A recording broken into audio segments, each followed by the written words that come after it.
Welcome, everyone, to this week's Menlo Midweek podcast. My name is Mark. We have Phil with us today. What's up, everybody? And Rachelle Summers is back. I'm here again. Thanks for coming back, Rachelle. Happy to be here. Thanks. Yeah. What a fun weekend it was. We kicked off our Foreign Faith series, looking at Old Testament stuff, which is always fun. Looking at journeying and wandering in the wilderness, which isn't always fun, but kind of fun to read about. Yeah. It got me thinking, Phil, you just had a really long, extensive travel day back. Yep. Are there any other moments, maybe for you, Rachelle, of just, as I couldn't help to think back to times in my life where I'm like, oh, I've been on a journey, and that trip with those layovers that weren't scheduled took way too long. So, anything come to mind? Not personally, quickly that I could think of. Road trips, though. I don't love road trips. Really? I will do them. Okay. But I'm like a 5-year-old of like, are we still in the car? Are we there yet? Yeah, it's not my favorite. I don't mind road trips. Yeah. This is like a psychological problem I should talk to a counselor about. But at least in a road trip, I'm like, I have human agency about the Sure. speed that I'm going and choices that I'm making. Okay. I think what's hard, I probably talked about this example, but maybe a year ago or 2 years ago, I was speaking for a friend and I was coming back, and my flight was like I'd spoken, I was flying back, it was like a 7 o'clock flight or something. And the flight was delayed and then canceled. And I had returned my rental car. My friend, who's the pastor, was out of town, so I didn't really have a connection. Like, he had his staff, but I didn't want to bother them. I didn't have a hotel anymore, and so I found. It's tough. And the way that the booking worked is, I was literally going to be there, essentially for 24 hours to fly out again. And so I booked like the closest hotel I could to the airport. It was the sketchiest place ever. Sure. I had to Uber there. Lights inside the room didn't work. Oh. It was so gross. I left in the morning at like 9 a.m. and then I had 8 hours to kill. Oh my gosh. Without a car in a city I didn't really know with people I didn't know. And that was like, I would prefer a road trip. At least I could be making progress. Yeah. Gotcha. getting Yeah, home. yeah. So, yeah. Yeah. And funny enough, I sat next to the pilot who was supposed to fly the plane the day before Oh no. on the flight. And I was like, hey, what happened? He's like, our landing gear wouldn't go up. Like, so we thought like we'd get into the air and then we couldn't get landing gear up. I was like, well, thanks for not taking off. Yeah. Yeah, Yeah. Yeah. actually. Yeah. So, Yeah. yep. Huh. Okay. Bummer. Yeah. So if you're looking for a good time, Central Indiana, it's hard to find it. That's what I'd say. All right. If you learn nothing else from this podcast, it's that. Somebody from that church is listening to this podcast. Absolutely. Oh dang. Love you guys. They're doing the Lord's work then. They are doing the Yes, Lord's work. I grew up in the absolutely. Midwest. I know what Yes. it's like. Yes, You yes, know, yes. Do you want to eat at a Chili's or sit inside of a sports bar or go home? Those are, there's Sure. limited options. I heard Sure. there's a Buc-ee's. Is that a thing? Oh, Or is that lots a of South those. thing? Yeah, they're a little bit more south, but Okay. those are destinations for sure. Yeah. What came to mind was when I was moving home from Japan, which was like a whole thing in itself, like trying to get stuff from one country to Oh, another, yeah. closing out bank accounts in a language where you can't read or anything like that. It's not great. Stopping phone, like hoping that when I would go back to Japan as a visitor later in life, they wouldn't be like, you're on the list of people that owe us money and you can't get in. Oh my Well, I was like, I gosh. think I did everything right. So that stress, combined with getting onto the plane, I had a layover in China, in Beijing. Not enough time to go out of the airport or anything like that. Airport was great, so I was like, okay, first leg of the little jump over to there, totally fine. I'm almost home, excited to see my friends, eat a burrito, like all the things that I missed. Get on the plane, fall asleep because I'm exhausted, like before we even take off. Wake back up hours later, we haven't moved. Oh, no. And there was a volcano that erupted somewhere in like the Arctic, like Oh my over like where the gosh. flight path was in Alaska. Oh, So they wow. had to wait for the smoke to clear or whatever it was, and they ended up choosing a different route. And then we just took off like at a 6-hour delay of us sitting on the tarmac. Like Oh my goodness. we couldn't deplane. Then so that day turned into like a 24-hour get back. Oh, my It gosh. was nuts. Were you in like a nice seat or were you just flying dude. economy? Yeah, absolutely. That is brutal. It bro. was pretty brutal. It was pretty brutal. You got like a night of sleep yeah. and nothing had happened. I was like, oh, I woke up, I looked at my watch. I was like, oh, I'm like halfway home. This is great. Nope. And look out, it's like, we're not off the ground yet. Oh my Yeah. god. That was a bummer. I feel bad for Yours you. is worse. That's Yeah. worse than my story. Yeah. I got a Oh, haircut in a weird city, Yeah. and I watched a movie at like 11 a.m. That was all I did. Yeah, that is kind of weird though. Yeah. But I think I'm just feeling like I maybe don't travel enough to have had these problems. Sure, so, sure. Yeah, I'm sure you have. You just probably don't remember. I don't know. I don't know. Well, when you travel with Matt, if that stuff happened, he would just talk you guys into like an upgrade and an Yeah. airport Absolutely. lounge and flying a plane. So Yeah. He is really great to travel with. yeah. It's pretty remarkable. Yeah. He has he has no shame about just like No. asking for perks or like No. concessions to be made or whatever. Yep. Like, I'm gonna go up. We Yeah. were at a conference once. It was a drive a couple years Yeah. ago, and I had done something for the North Point staff, and we're standing there. He'd come with me, and our entire staff is coming in, and there's a huge line to register. And I'm like, oh, we'll just go stand with our staff. And he's like, no, man, they're like, just walk up there and say you were just talking. And I was like, no, man, it's fine. And so he just walks up and he's like, hey, you can get us registered, right? And you can tell the girl's looking at him like, are you really asking me this? And then another person walks over and is like, yeah, here you go, and just registered us immediately. And I was like, it's that Matt Yes. Summers energy. It's true. That guy. Hopefully, he works one of those stories into preaching next week. 'Cause he's going to be our teacher. week, yep. Next week. Sweet. Yeah. But Phil, let's go ahead. Let's kick off this series. This is our first week in our 4-week series called Foreign Faith. What is the series about, Phil, and why did we start where we started? Yeah, I think the summertime we've talked about can be one of those times where you go a bunch of different directions. A lot of the people that you are talking to in the summer, they are either like your church, like they're the people that are really connected and committed, or actually sometimes it's people who have moved into the area, but they're sort of more geared towards a faith framework in our context than like the rest of the year. So we can do series like this in a slightly more unqualified way. We can just kind of get after it. So that was this last series. That's this series.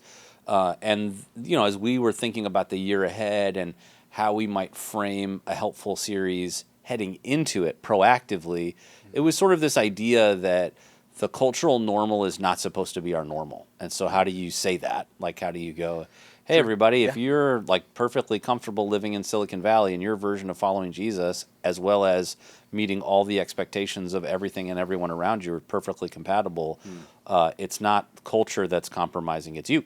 And so how do you do that? And so then this idea of a foreign faith sort of showed up as a parallel to Egypt in the wilderness, or Israel in the wilderness having escaped Egypt. Right.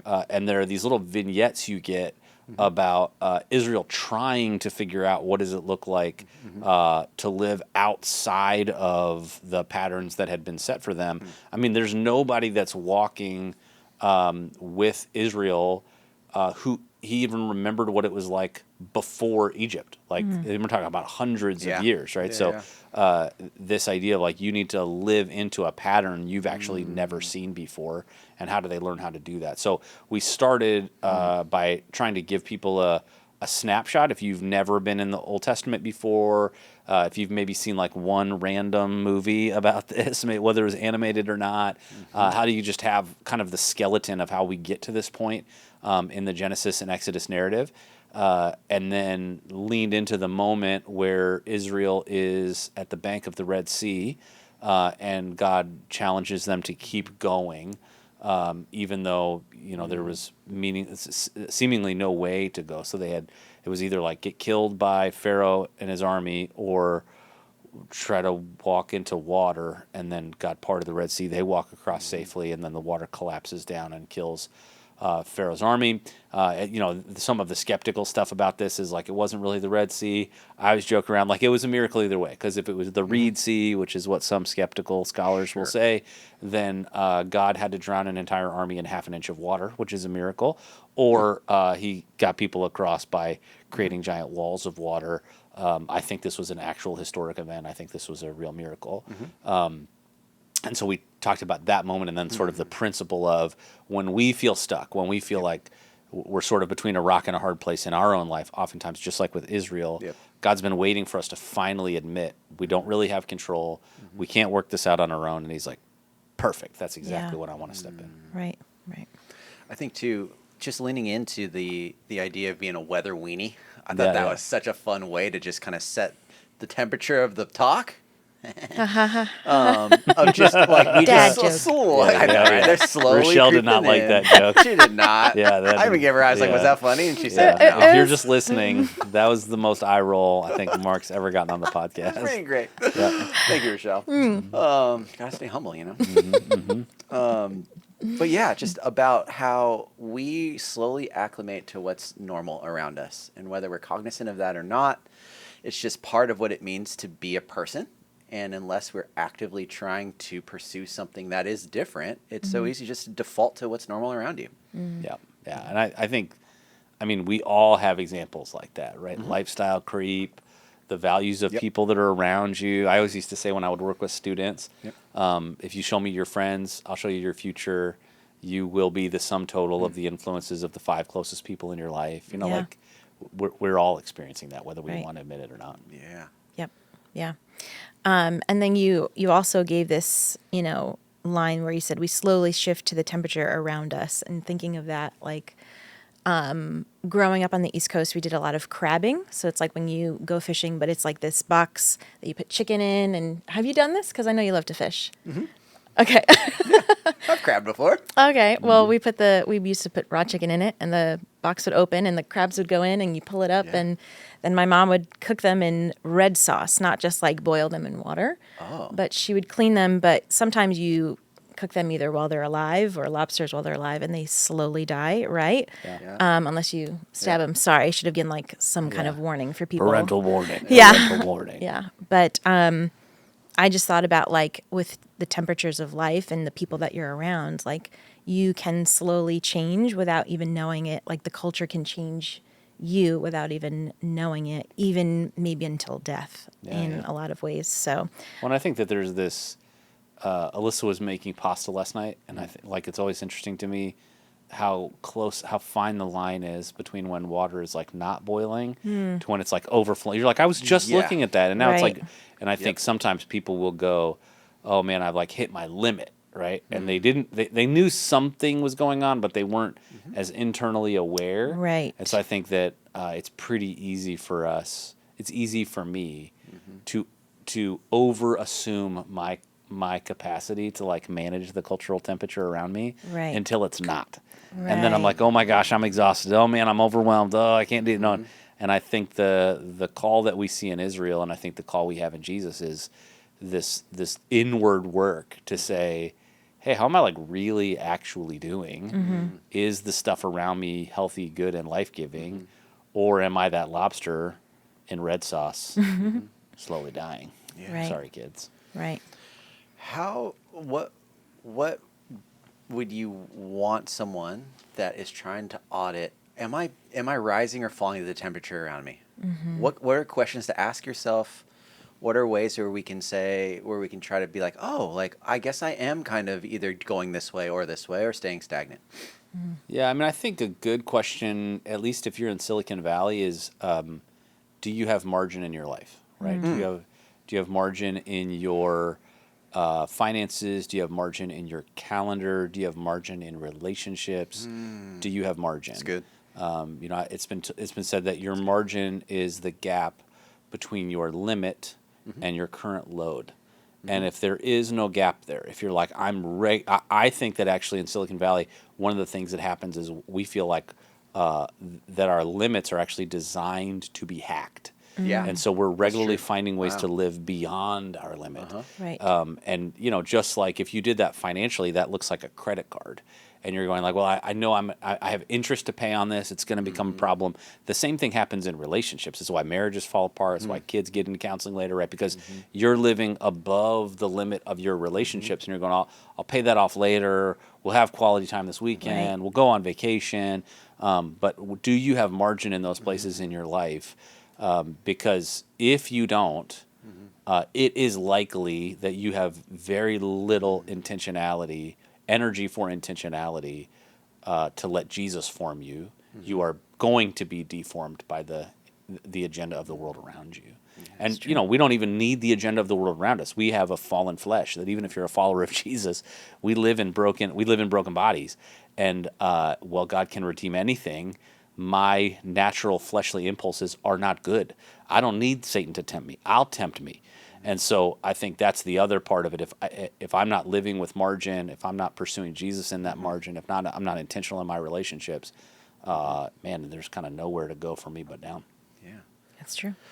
But my identity is wrapped up in me performing the best, always growing up and to the right, being able to be high capacity all the time. What if I slow down, and what if that's not true, Phil? Yeah, I mean, I think the hard part is it's never been true. Right? Hey, like there that's it is. that's the hard part that I think you realize in life is that if you are what you do, you will come to a realization that you are nothing. Because there will always be somebody that can perform better than you. There'll always be somebody that has more than you. And so I think the one of the reasons we talk about finding our identity in Jesus so much is because that is the only thing that doesn't change. That's the only thing that's incontrovertible. That's the only thing that's unshakable. Right. And so I think when we let our identity get wrapped up in something else, and I took a little bit of a shot this weekend. I'm sure I'm going to get emails about it. But, this challenge, I think option one can be, what's my performance? And then when we feel like maybe we've hit the status quo in our career, or we go, I guess I'm just a parent now, whatever, we shift those expectations of performance from us to our kids. And we sort of live vicariously through them sometimes. Yeah. Yes. And so now my kid needs to become a pro athlete. My kid being invited to that club team, if that takes them their load beyond their limit, Yeah. it's really less about them. If I'm honest, some of that's about me. Right. I did that. I helped them. I make this possible. Right. And so I think it's important to recognize, that false god of performance as identity, that God will not serve you. You will always serve it. That's it will right. never serve you. Man, that was hard to listen to because Rachelle made me say it. I She know. wrote it down. yeah, she showed, for those that are just listening, she's literally holding up showing cue you like cards. cue cards Yeah. to say read this. Right. But, like, Yeah. we have this little coffee table book that's like a flip book of week to week or month to month progress for Micah. Micah's he'll be 6 months old this weekend. And so he's ahead on his milestones and always has been.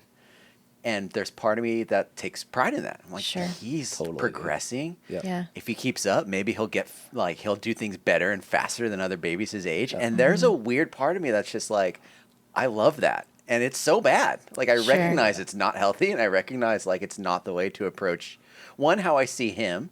Because if he slows down, what does that do? Yeah. But then also, like, so, Yeah, man. there's a Bluey book about this. Oh, really? I can't wait yeah. to crack into those, to be Yep, honest. I yep. heard Bluey's more so for us than it is for Yeah, kids. Bluey's killer, man. It's Yeah. amazing. Don't try to put yourself in the expectation of Bluey's parents. They don't sleep. They're not human beings. They're Australian. So just Okay. some of you needed to hear that. It's okay. Bluey's I'm- parents aren't real. We were past Yeah, anything like that. That's great. so, But yeah. yeah, I do think that More Blue's Clues than Bluey. Yeah. I do think that expectation of what our kids do and the reflection that it is on us, it's like more subtle than you think. It is, yeah, and yeah. I volunteered with MSM and HSM quite a bit, just filling in spots as like a substitute here and there. And no matter what the topic has been, the times I've been there, when we get to the part about prayer requests, every single time there are at least 4 children in a small group that say, please pray that I don't that I don't fail this test. I really want to make my parents proud. Please pray that, like, I'm so overwhelmed. I just came from violin rehearsal and I have to go to, my sports and this and that. And I just want to make my parents proud. Like, they're feeling that pressure that we're putting on them. And, what is the reflection that we want as parents? Is it that we want our kids to strive and do well, or be the success that we weren't, or is it that we want them to feel loved and accomplished no matter what they're doing? So And I think one of the things that's really challenging in Silicon Valley is that it's like the Silicon Valley vision of the American dream is sort of unsustainable. yeah, So the American dream is my kids will have a better life than I had, right? Right. Which I grew up in the Midwest. That was absolutely the promise. That was the thing. And Yeah. I've experienced it. Right. Like I would say actually, maybe other than my brother James, all of my siblings experienced it on some level. Out here, that's a wild, cultural promise. Yeah. And so you're like, okay, so Phil, in order for you to experience a better, like circumstantially better life than your parents, I was the first one in my family, including my parents, to graduate college. So like Right. go to college, get a job. Yeah. You will probably have a more consistent, sustainable, whatever. In Silicon Valley, it's like, well, your parents are shaping the future of humanity by helping to usher in an age of AI. Right. They're working at big tech or startup or healthcare or VC. They live in a house that you could never afford. Right. They went to Ivy League schools. So you need to go like the floor of your life as a child in Silicon Valley. No one has to tell you this. This is just what you feel. This is the water you swim in, right? This is the Right. culture that our kids are living in. The floor Yeah. is that you go to at least as good a school as your parents went to, Right. that you do at least as well as they do in school, that you have at least the opportunities out of school that you do, that you have at least the same amount of hustle. And at some point along the way, you offer a more externally significant and successful life than your parents do.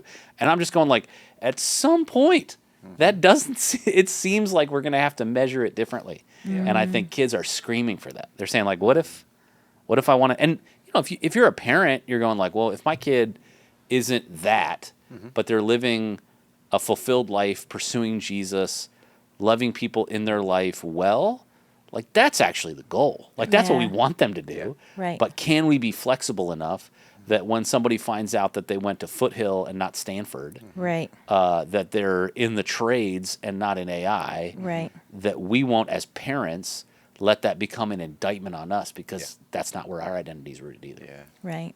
And that makes me think of, one of the questions you ended with was what cultural gods might God be trying to dethrone in our lives, right? Like what have we made into our own that's taking up shelf space in our lives, whether it's this value of like my kid has to do better than me. But yeah, it's just any of these things can become little gods in our lives. Maybe it's not like what the Egyptians were experiencing where they built golden calves, but in our hearts, it's taking up space rather than putting God first or the fruits of the Spirit and how to live a life like Jesus. Yeah. And I think sometimes the genuine, like Jesus loving person is going, I really want to do what Jesus wants me to do, but that like shelf space thing gets so tricky because it's like, Yep. God, as long as I get to here in my career and with my family and in my personal like once I've done all of this, Right. this is the bare minimum. Once I've gotten that bare minimum, then Jesus, I'm all yours. Yeah. Jesus Yeah, is going, you won't be, because the goalpost keeps moving. Right. And so we've all had that. We're like, God, I'll be generous when I have this. I'll give you time when I get to this point or when I have this milestone. And we get to that, and then we need to have more, and then we need to Right. get to the next season. Like that's the lie that we even tell ourselves. Right. And I hope. I mean, we do it in this time of the year on purpose because I hope that people listening to this in July can make different decisions for August through May. That's the Right. that's the hope of it. Yeah. That we go, you know what?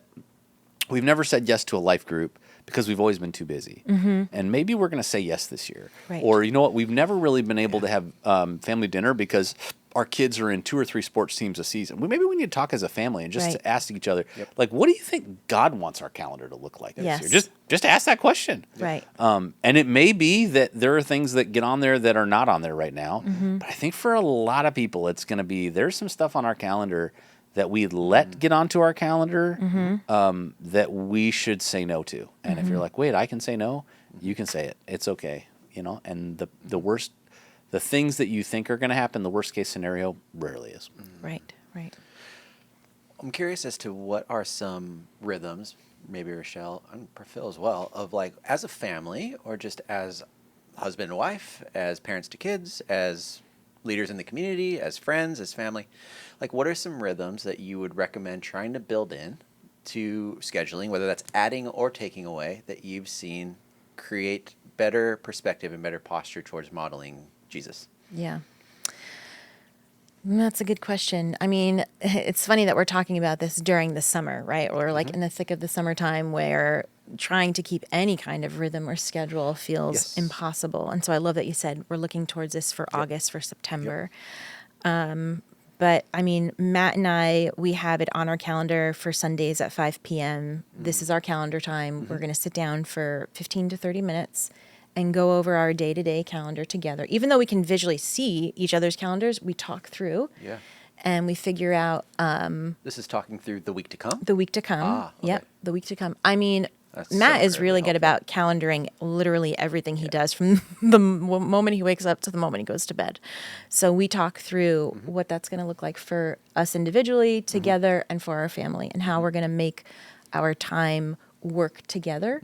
And then making sure that like we schedule when we're sitting down for dinner as a family, because if we don't, Yeah. it won't happen anymore. Just at the stage of life that we're in, whether because we're both working or our kids' schedules, we schedule. And your girls are time. cool. Like they have options of stuff to do. Sure. Yeah. Yeah. When they're with you, they're honoring you. They're like, I guess we'll hang out with our parents tonight. That's a different stage of life. Right. Yeah. 100%. And they know it too. They know like when we're having dinner together, and they're up for it. Like That's they're like, great. as long as we know in advance. Sure. Talk to our people. Yeah. But personally, I just downloaded someone that I had coffee with today. I just downloaded this app, and where is it? It's I don't even know what it's fully called. It just says TTW. Oh, Through the Word app. Are you guys familiar with Through the Word app? I just downloaded it today. There are all kinds of plans. It's kind of like YouVersion, where it sets you up with different plans through Scripture, and it actually has a pastor or someone speak at the beginning and end of the scriptures that you're going to be going through. So I'm signed up for like a 26-day plan through Mark and Colossians, and I'm doing it with somebody from our church, from our congregation that I recently met. So That's pretty rad. yeah, I mean, there's like accountability right in your family, and then there's accountability with people within your church as well. Yeah. That's cool. That's a cool app. That's great. Yeah. Look at that. Learning new stuff. Phil, what about for you? What are some helpful rhythms that you guys have found? Chipotle? Yeah. So Sunday, we have some good rhythms as a family where we'll kind of rest. And then, we have Chipotle like almost religiously after church. That's like, since Alyssa and I were dating, that's just been a thing. And so our kids all like it. If for some reason something happens and we don't have Chipotle afterwards, our kids, like, we will have to have it at some point throughout the week. It's like been hardwired into them. I joke around, they've been eating Chipotle since they were fetuses. So, but I also think we have some of those same calendar rhythms about, hey, let's look forward. We don't schedule any trips or travel without having a conversation, even work stuff. I'm going to talk to Alyssa about it, and we're going to talk about what the implications of it are. And I think that I know the push and pull of our schedule too. So one of the things that I try to do pretty proactively is that if there's an opportunity for Alyssa to do something with friends, she kind of knows that the answer is almost always going to be yes. Like, we'll figure it out. I'm going to trust her to regulate that because I know what my day-to-day life is for our family and the pressure that it can put on her. And then I also, my day, I am generally, if not always, the first one in, like around Menlo. I'm just a very early riser. And that means that I typically, during the school year, if I'm getting Maisie, that's no earlier, but like 3:30. And so I'm out a little earlier than other people. But for me, it's allowed me to be with my kids before dinner, before I'm tired. Yeah. And they get to see a version of me just during the week. For me, one night of ministry out a week is very normal. 2 is pretty typical. 3 is an alarm bell. 3 is like, we can't do this consistently. And so that's, I think, been a helpful set of boundaries for us. We also, any of our kids can do an activity, but only one at a time. So like, if Maisie was like, I'm going to do this theater thing and this thing, and no, we got 4 of you. Like, each of you can do something, but we're not all doing it. We haven't come into this because we haven't had any sporty kids yet. So we'll see what happens. But I think where I sit right now, it would be very difficult for our family just because of the ecosystem we live in. The family business is ministry. Like, that's what it is. I would argue, actually, for all Christians, the family business is ministry. But I think if one of our kids, like Wells, got really into sports and it was like a Sunday league, I think that would be a non-starter for our family. I'm not saying that needs to be that way for everybody, but I'm saying, like, for us, that would be force limiter. So we set out 4 core values for our family that help too. So we talk about as a family, the one that gets brought up a lot is that we put others first. So like that's not just the siblings, but that's other people. We live one life. We're consistent. We're the same person at school, at home, with our friends, at church. We are committed to learning life and wisdom, and we wear our faith. We're intentional to make sure we're not secret agents for God. And so our kids kind of have heard some version of those their entire life, and we're going to make decisions that reflect our values. I'll echo that sports thing. Like, thank God my kids are not overly sporty, but from a young age, when we looked into soccer, you know, when they're little, or baseball or anything, everything was on Sundays. And so we're like, sorry, guys, this is just not our lives. This is not what we're going to do. Right. If I may add one other thing, when I think about our family in particular, and there are other families who might experience this too, with having a special needs son, you know, our family time looks different. Everybody's family time looks different. But one thing that we value a lot is we've learned to like sit on the couch as a family and have dinner as well and watch a movie or a TV show together because our son Daniel, sitting at the table is not like his thing, but he might sit with us for 10 minutes of a movie and while we're all sitting there. And like for a while it was that we were watching The Office. And so if he knew it was dinner, says, okay, Mom, watch The Office. I'm like, sure, Daniel. Like, but it's at a point where like we're not watching The Office anymore, but he understands that like sometimes there are days when we all sit on the couch together as a family and we will have dinner and watch a show. But like, I just want to encourage any families who are struggling with different dynamics that like your family time doesn't have to look the same as someone else's. It's what works for you and how God is going to speak to you in that moment. What does family dinners look like? Is this phones on the table? Is this we're talking to each other? Is this what is a family dinner? That's a good question. I mean, I think that it depends on the age and stage of your kids and family, right? Like, I think that at the bare minimum, you just want to find a way for that to feel life-giving. I think that's a big deal. So if you're a working spouse and your spouse is not working, and there's like what does this look like to come in and offer help? Because the spouse that's not working, if you have kids at home, is actually working probably harder than you are. And so you're walking in going, I'm backup. Like, how do I step in and bring energy and support to make sure that I'm not just going, I had a tough day, hope dinner's ready. Like that sort of disconnected from reality perspective. I think if your kids are at all an age that they can help, and this happens younger than you think it will, have them help you do it, set the table, clean up stuff, whatever. And then I just think creating that sense of consistency. Don't, if 5 days a week is not possible, 5 days a week is not possible for most people, that's okay. So go, hey, we're going to have dinner together twice a week. Cool. Like that, start somewhere. And then just figure out what is life-giving. So we sometimes, and this is not every night for us, but when we come together, sit down, pray together, talk about the day, high-low, buffalo, whatever, whatever conversation starter we can do. And then we have usually like a devotional book that we'll be working through. And we have a 6-year-old and a 15-year-old. So if you know of a devotional book that's going to meet the developmental and spiritual needs of both of them simultaneously, you let me know. I have yet to find it. Somebody's going to email in and say the Bible. Somebody's going to do that. And so but you're just kind of going, hey, some nights you get to do it. Some nights you don't get to do it. It's not perfection. It's saying, man, like we want this to be a value add. That's the stuff that they're going to remember, or like those times around the table. And because of our kids' age gap, we know that Wells is going to probably experience more family dinners as a kid without Greer than with them because he's going to age out, right? And so just trying to go, hey, we can. How do we do this together? So those are some habits that we do, and then they're all kind of committed to it's everybody's job to help clean up. And so that's kind of a part of what the dinner routine is as well. But yeah, we try to chill. Most of the time here, it's outside. It's in our backyard, which is really fun and sweet, and the kids can kind of peel out afterwards and play because they're already in the backyard. But that's what it looks like for us. What does it look like for you now that you have a baby? Yeah, it's Micah. We try to, and we always have had dinner together. Like it's rare, if ever, that Missy and we're both at home and have separate dinners. I actually don't think it's ever happened. And so that's just something that we're continuing to do, is just make sure that, and then whatever that looks like with Micah's schedule, maybe that means we have enough time to actually eat, or maybe it's the end of his wake window and one of us needs to go down and, try to help them go to sleep or get bath time ready or whatever else. But what I'm hearing that I think I'm going to take away from this is showing up to that well. Yeah. Making sure I have margin in my calendar where I'm not going from thing to thing to thing, coming to that part of the night with Missy, and she's getting the scraps of what's left over. Because it's not fair.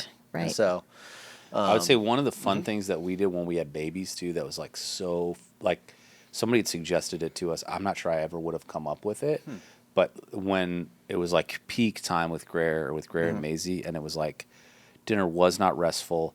It was not fun. It was like a wrestling match, man. It was crazy. Okay. And so you're just like, the bib that's got the trough, and you're just surviving, right? So if you're a parent and that's the season you're in, we see you. Yeah. We've lived it. It was like, hey, let's be together. Let's help. Let's do whatever. But then like when he goes down or when they go down, I would go get like something slightly better than takeout. So it'd be like, hey, I'm going to go get P.F. Chang's. And then I would, to your point, like set up at our coffee table like a fun little scene. We'd have like a show because at that age and stage, you're probably not watching like a lot of TV together. You're just surviving most of the time. One of you is taking a shift to sleep. Yeah. So like set up a show, have a fun meal together, or have a fun meal and just stare at each other and remember what silence feels like. Whatever you need to do. That was a fun hack where it was like we didn't need to get a babysitter. We didn't need to find like a night where all the stars aligned. It was like, let's survive till bedtime, create a moment where I can serve somebody and have a memory that we create in a season that will be like that. Yeah, definitely. And I also think that something that we've tried to build in is we're just such brighter optimists, haven't been beat down by Micah's schedule at the beginning of the day rather than the end. Oh, yeah. So we'll try to start the day together. That's good. So we'll get 10 or 15 minutes where we're just hanging out. That's good. We're happy. Yeah, we're fighting over who gets to have Micah. That's awesome. And then usually that's like at the end of the day, it's like, oh, do you want You him? wanna- yeah. Oh, Yeah, no, You're fighting over I don't him, want to but be for the one that different says no, reasons. but Yeah, I mean, if you really want him. So Right. amazing. That's Yeah. good. But yeah, just giving, I want to show up as best as I can, trying to work in rhythms and habits that allow me to do that with who it matters most with. So Phil, what if I've worked in these habits? What if I've done these things and yet I still feel like I'm stuck? I still feel like either stuff is not going right. I know that there's more for me out there, but I don't know how to get to it. I feel like I'm doing the right things, but I feel like I'm not getting anywhere. Right. I'm sure people have felt like this in the 2.5 million people that were walking in this caravan of giant Israelite. Right. Yes. So, Yeah, I mean, what do we do with that? I think one, you probably need to be more grace-filled to yourself than you realize. Like, I think we can kind of go, I'm trying all of this and nothing's changed. And I'm like, it's probably not that nothing's changed. Just like the temperature, you couldn't feel it because it was incremental when things were getting hotter. It's incremental when it's getting cooler. So it's probably hard for you to detect it. Yeah. I also think it's important to have outside perspective. So even if you're married, like even your spouse is probably pretty close to the circumstances that you're in the middle of. So that's why we have stuff like life groups, where you can have people in your life that they get a little bit different angle or perspective, and hopefully people that have lived through a little bit of the season that you're in, where like if you have babies, they're like, oh, I have early elementary kids, or like you've got high schoolers and they're like, oh, my kids have moved out, and you're like, what does that feel like? Just people that show you the thing that's around the corner. I think that's one of the great things about church community is Absolutely. The distortion field of our season of life is like no one else has ever lived through what I'm living through. No one can possibly understand. And it is true that no one's lived through exactly what you're living through. But it is not true that no one can relate to you. And so that's a lie. And I think there can be something really encouraging when people go, let me tell you how God showed up in my life in that situation. When I thought there was no other option, when I thought I was banging my head against the wall, when I thought I couldn't do it anymore, God showed up in this way. Let me pray that he does that for you right now, right? I think that kind of support. And, we have teams that offer to pray for people after every service at every one of our campuses, and people online that would do that anytime. And I know that, there's lots more people at Menlo than take advantage of that. And if you feel like I need that, man, that exists for you right now. We have Stevens ministers that if you're like walking through something and you're going, I just need somebody that's like willing to invest over a period of literally have people that are praying that opportunity shows up. So I would say, the benefit of being in a church community is that You do not have to do this alone. So if you are doing it alone, you're doing it that way by choice. Right. And so if you're feeling boxed in, I would just say raise your hand, ask for help. That's good. That's good. And then, Rachelle, what advice would you give someone, or how would you coach someone through, I'm knee deep in my job, I am, I'm working in tech, or I am, I have a very demanding schedule, whatever that looks like. And yet, and something you're so good at is just showing up as someone that is present, as someone that is reflecting what God is like. How can those two get integrated in someone's busy schedule where their work might demand them working 60 to 80 hours a week? What would it look like for them to bring God to the office with them? Oh, good question. To bring God to the office with them. I mean, it's all about intentionality and being very aware, having some sense of self-awareness, because Okay. if you're just rushing through the day to get your tasks done, to move on to the next project, you're missing out on what's in front of you. You're not actually seeing people. There was a movie, I can't remember the name of it, but like the point of it was to slow down and take your time in your life. And like when you're ordering coffee, are you looking at the person in their eyes as you're making your order? Are you looking down? Are you looking past them? Like how often do we do that in social spaces or in our workplace where we're like having a conversation, but we're just thinking of the next thing that's happening? And so I think that as we are more intentional about our time and our conversations and being thoughtful of the Holy Spirit in everyday moments, it will just happen.